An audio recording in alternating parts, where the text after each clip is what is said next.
Hi everyone, welcome to this video. This is Aarti Mishra, one of the top in verified educator.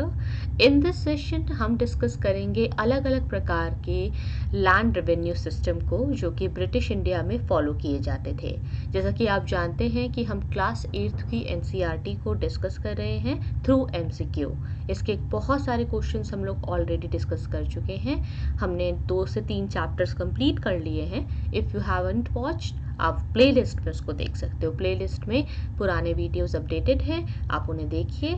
और इसके अलावा मैंने और भी कई सारी बुक्स को कवर कर लिया है। तो आप जानते ही हैं कि आर एस शर्मा, सतीश चंद्रा, इसके अलावा तमिलनाडु हिस्ट्री बुक, एनसीईआरटीज, ये सारी चीज़ें हम लोग कवर कर रहे हैं। तो ये सब आपको इस चैनल पे कंप्लीटेड मिल जाएगा। ठीक है, तो चलिए फिर शुरू करते हैं। अलग अलग प्रकार के सेटलमेंट्स के बारे में मैं आपको एक्सप्लेन करूंगी, बट उससे पहले आपके सामने एक क्वेश्चन है, तो आपको इस क्वेश्चन का आंसर देना है एंड देन हम लोग उसको डिस्कस करेंगे in the form of explanation. साथ ही आपको बता दूं कि मेरा रेफरल कोड है top 10। To get the Unacademy plus subscription you need to use this code. अगर आप ये कोड अप्लाई करते हो तो इससे आपको 10% डिस्काउंट मिल जाता है। So always remember, top 10 is my referral code. तो अगर हम लैंड रेवेन्यू सिस्टम की बात करें तो इसको लेकर के कई सारे स्टेटमेंट्स हैं। तो देखिए, सबसे पहली चीज़ होती है कि ये इंश्योर करना कि एक रेगुलर फ्लो ऑफ रेवेन्यू मिले कंपनी को। ठीक है, तो आपके सामने ये जो स्टेटमेंट्स है ना, आपको ये बताना है कि कौन सा वाला सही स्टेटमेंट है। ठीक है, so the question is with the reference to the land revenue system which of the following statements are correct.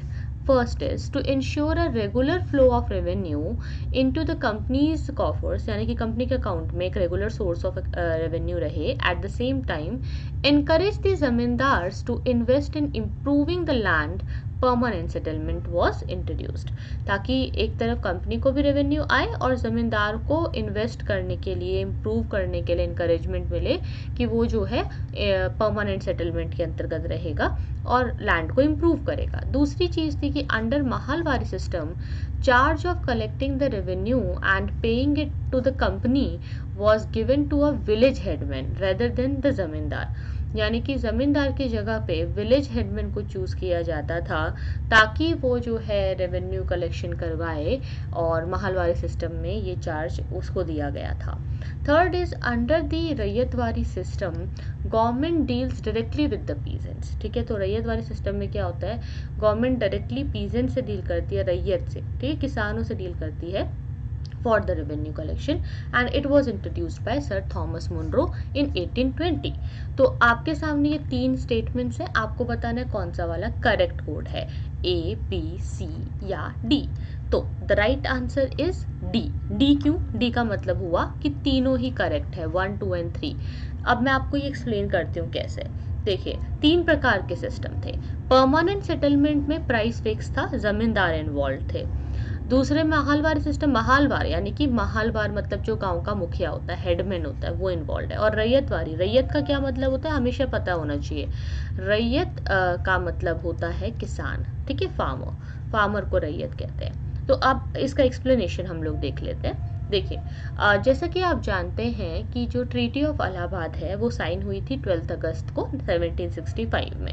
जब ये ट्रीटी साइन हुई तो जो मुगल एम्परर थे उस समय के, उनका नाम था Shah Alam to and Robert Clive थे उस समय में, जो कि ईस्ट इंडिया कंपनी की तरफ से थे।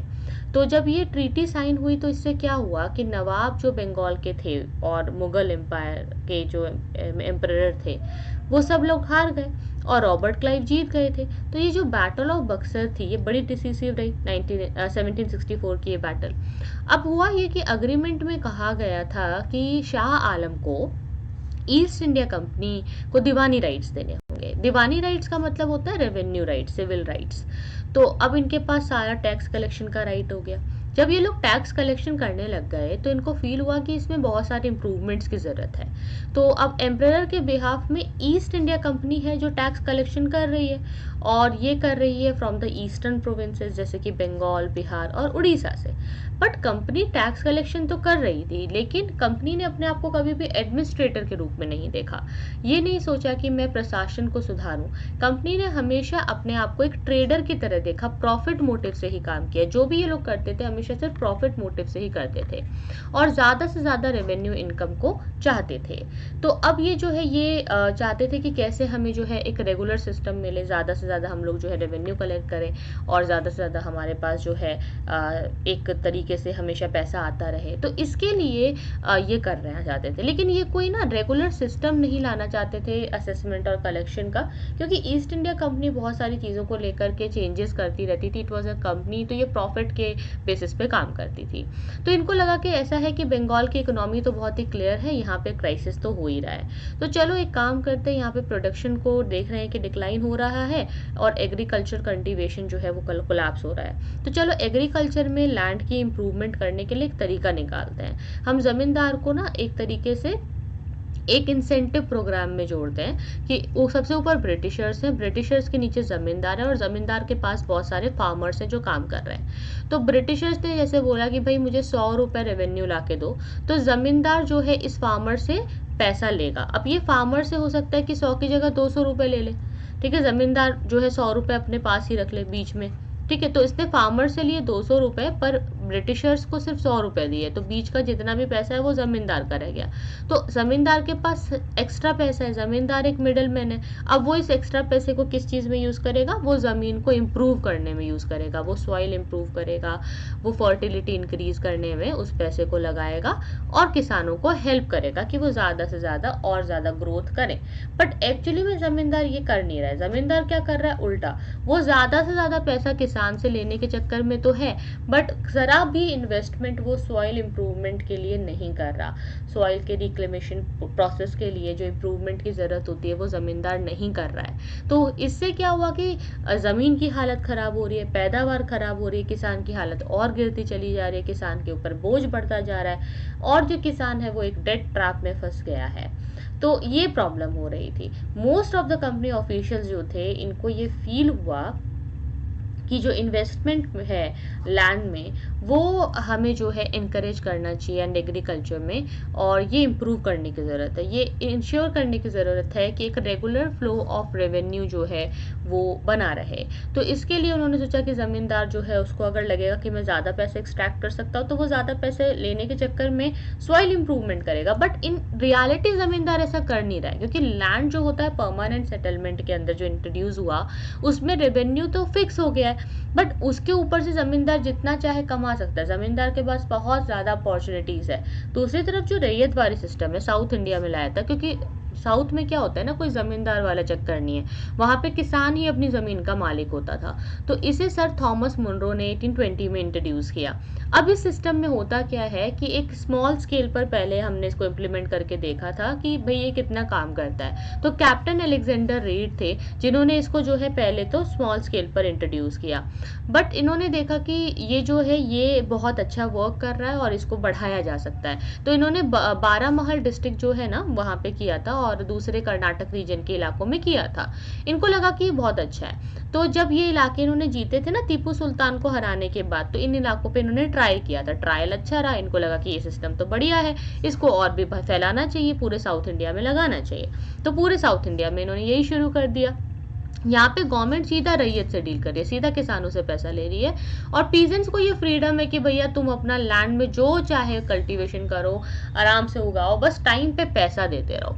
अगला नॉर्थ वेस्टर्न इंडिया में देखिए, जो गुजरात वाला इलाका है आपका, north western province of India, जो provinces of Bengal presidency, not in India, sorry, Bengal वाले एरिया में और भी दूसरी जगह पे भी, यहाँ पे क्या था कि मैकेंजी थे, हॉल्ट मैकेंजी, इन्होंने ये मालवारी सेटलमेंट भी इंट्रोड्यूस किया। सो इसमें होता क्या है कि एक महालवार जो है वो होता है, जो कि एक महालवार का मतलब होता है गांव का मुखिया। तो वो क्या करेगा, उसके पास ये 1822 से ये बोला गया था कि उसके पास ये इंचार्ज होगा कि भाई वो कलेक्शन करे रेवेन्यू का और पैसा दे। तो ये विलेज हेडमैन कर रहा है, यही है। तो आप देखिए देश के अलग अलग कोनों में ये स्थापित किया गया। परमानेंट सेटलमेंट 1793 में आया, महालवारी सिस्टम 1787 से 1876 के बीच में, और रैयतवारी 1820 में आया। पर परमानेंट सेटलमेंट पहले बंगाल में और बिहार में आया, मालवारी सिस्टम यूपी और पंजाब में, और रैयतवारी सिस्टम बॉम्बे में आया और साउथ में, पूरा साउथ इंडिया के अंदर कवर करता है। और जो परमानेंट सेटलमेंट है उसे चार्ल्स अर्ल कॉर्नवालिस ने इन दोनों ने इंट्रोड्यूस किया था। मालवारी सिस्टम को हॉल्ट मैकेंजी ने किया था और रैयतवारी सेटलमेंट को थॉमस मुनरो ने किया था। अब परमानेंट सेटलमेंट की प्रॉब्लम देखो क्या है। मेरिट्स तो ये है कि इसके अंदर जो है फार्मर्स की कंडीशन जो है इम्प्रूव होने के चांसेस थे, बट वो ज़्यादा क्रॉप्स तो उगाएंगे बट इन रियलिटी बहुत इम्प्रूव नहीं हुआ क्योंकि वो मिडल मैन के चक्कर में फंस गए। डीमेरिट्स ये थे कि लैंडलॉर्ड जो है अगर वो टाइम पे पैसा ना दे और उसने अगर सही समय पे रेवेन्यू नहीं दिया तो उसको अपनी ज़मीन छोड़नी पड़ती थी, उसकी ज़मीन छीन ली जाती थी। माहलवाड़ी सिस्टम में जो है एक कोऑपरेटिव फार्मिंग का आइडिया ग्रो हुआ, इससे फार्मर्स को मैक्सिमम बेनिफिट हो सकता था। बट यहाँ पे हुआ ये कि अगर लैंडलॉर्ड्स जो हैं वो एब्सेंट होते हैं, उनको अगर खुद को पता नहीं होता है कि उनका काम क्या है, कैसे करना है, तो उनकी एब्सेंस में काम फिर होता नहीं है और ग्रोथ अच्छी होती नहीं है। रैयतवारी सेटलमेंट में क्या है कि कोई मिडल मैन नहीं है, टैक्स डायरेक्टली कल्टीवेटर से लिया जा रहा है तो कल्टीवेटर्स के ऊपर कोई बर्डन नहीं है। लेकिन यहाँ पर प्रॉब्लम ये थी कि जो रेट था टैक्स का वो काफ़ी हाई था और सॉइल की पोटेंशियल इतनी नहीं थी कि किसान उतना ज़्यादा टैक्स दे पाए। तो ये हैं 3 system, permanent settlement, Mahalwari settlement, ryotwari settlement. ठीक है, ये 3 चीज़ें थी जो कि मैंने आपके साथ डिस्कस करनी थी। अब हम लोग अगले क्वेश्चन की तरफ बढ़ेंगे। तो अगला क्वेश्चन है, consider the following statement with the reference to indigo cultivation. तो इंडिगो प्लांटर्स जो हैं वो एक ब्राइट ब्लू कलर निकलता है जिसको कि डाई के लिए यूज किया जाता था एंड ब्राइट कलर प्रिंट्स के लिए। Second is cloth dyers preferred indigo as a dye because dye from the plants was pale, other plants was pale, दूसरे प्लांट का जो है थोड़ा पेल और डल था। एंड आफ्टर इंडस्ट्रियलाइजेशन इंडिगो का डिमांड काफी बढ़ गया था। Third is nij and raiyati were 2 main systems of indigo cultivation and fourth is Kheda Satyagraha was associated with indigo cultivation.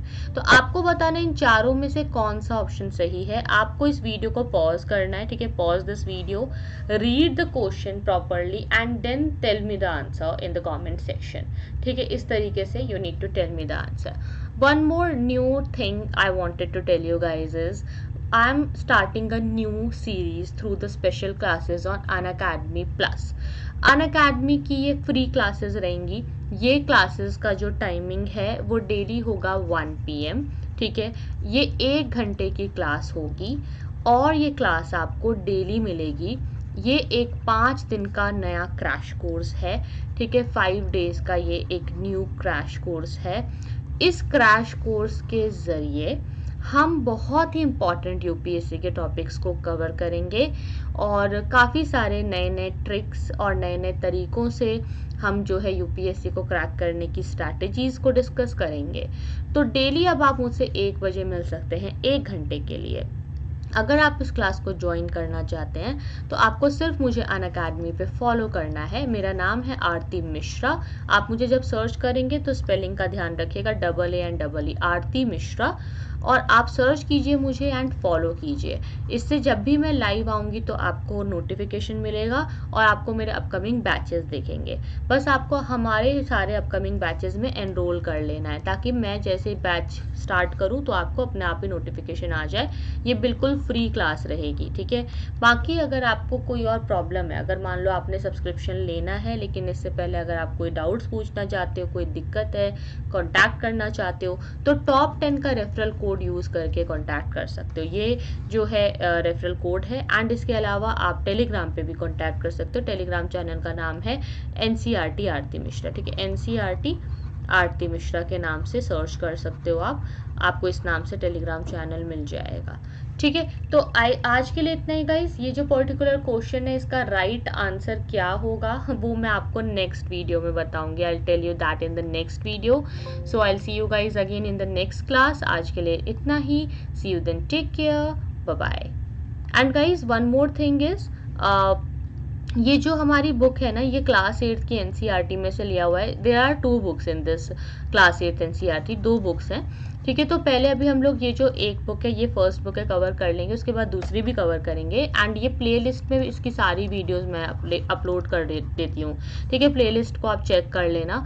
मैंने RS Sharma Tamil Nadu history book, सारी NCERTs एंड इकोनॉमी NCERT सबका सब कुछ पूरा का पूरा जो है प्लेलिस्ट में अपडेट किया हुआ है। Please check it, please please watch and कोई भी आपको वीडियो मिस नहीं करना, डोंट मिस एनीथिंग।